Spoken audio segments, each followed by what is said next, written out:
삶을 변화시키는 생명의 원리 25. 순결함이 생명을 풍성하게 합니다. 두 번째, 형통이란 항상 좋은 것일까요? 그렇지 않습니다. 만약 아무런 문제가 없다면, 고통이 없다면 인간의 의식은 동물의 수준에서 더 나아가지 못할 것입니다. 이기적이고 본능적이고 탐욕적인 수준에서 더 나아가지 못할 것입니다. 인간은 고통과 훈련을 통해서 서서히 겉사람의 욕망을 제어하고 내적 생명이 눈뜨게 됩니다. 영혼이 깨어나게 되어 영원을 사모하게 되며 내적 지각을 통하여 참 행복과 사랑과 평화를 누리고 추구하게 되는 것입니다.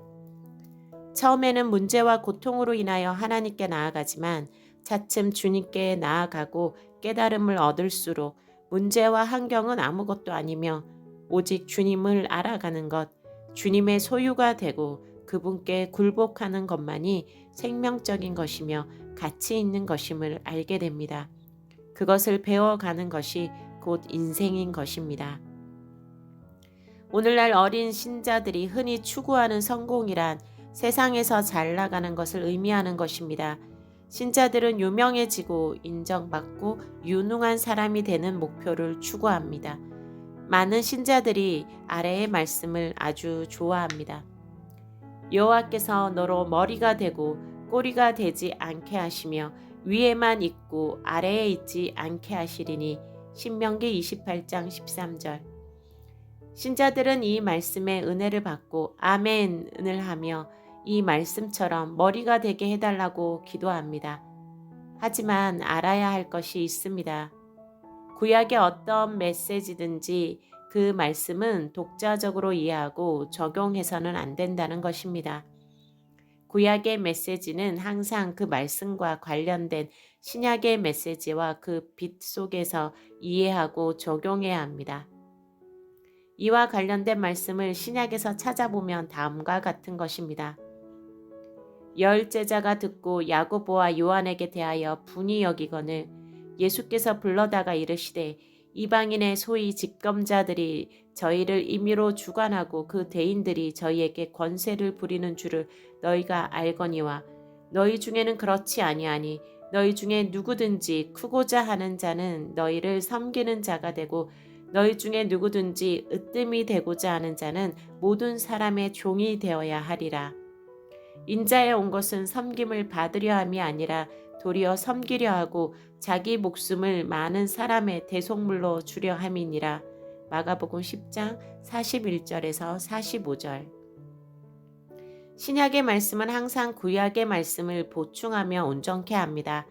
주님의 이 말씀은 진정으로 머리가 된다는 것의 의미가 무엇인가를 가르치시는 것입니다.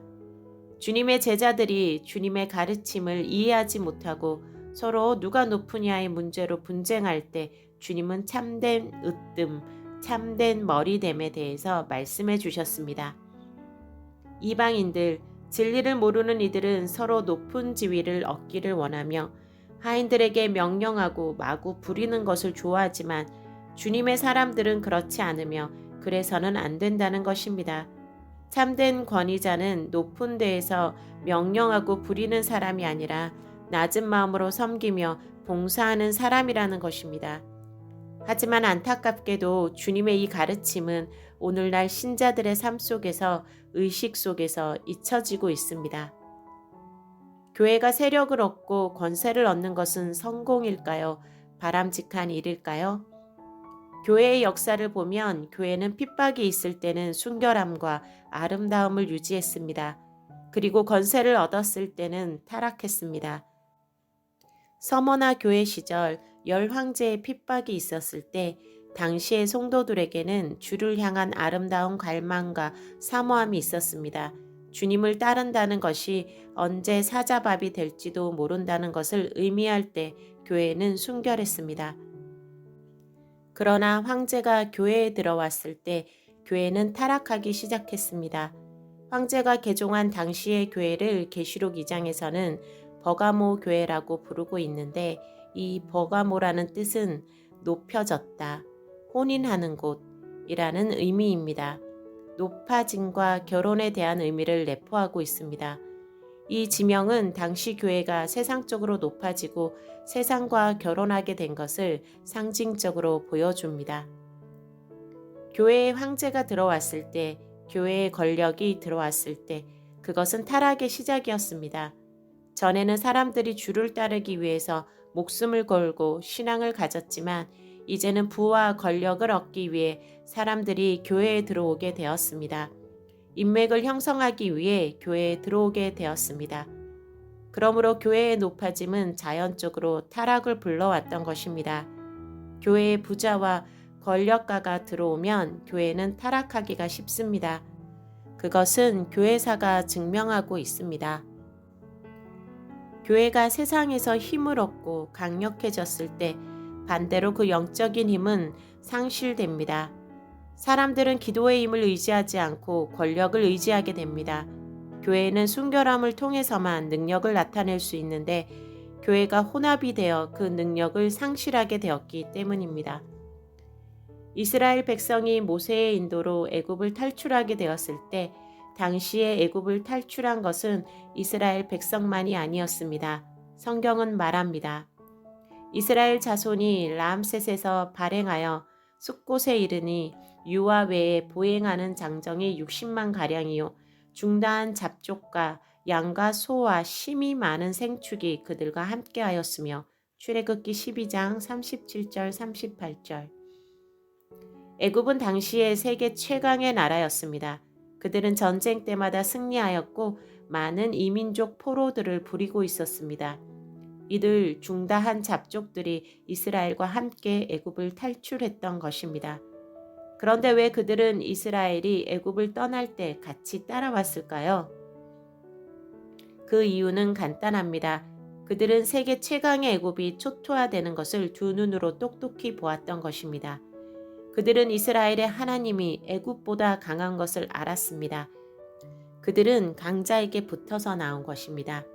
이렇게 놀라운 신을 섬기는 민족이라면 따라가면 많은 복을 받을 것이라고 생각했을 것입니다.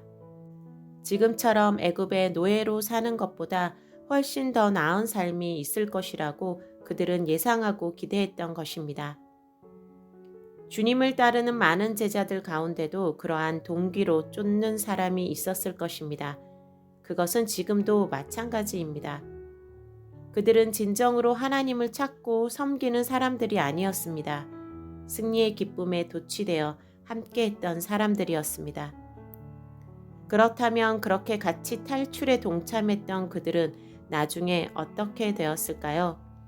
성경은 그들의 행적을 보여줍니다. 이스라엘 중에 섞여 사는 무리가 탐욕을 품음에 이스라엘 자손도 다시 울며 가로되 누가 우리에게 고기를 주어 먹게 할꼬. 민수기 11장 4절.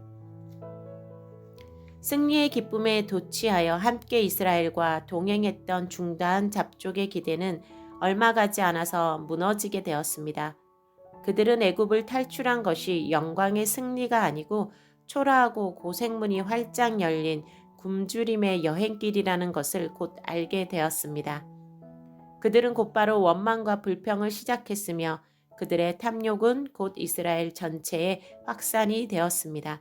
같이 섞여 있던 무리로 인하여 그 혼합으로 인하여 급격하게 악과 원망과 한탄이 터지게 되었던 것입니다.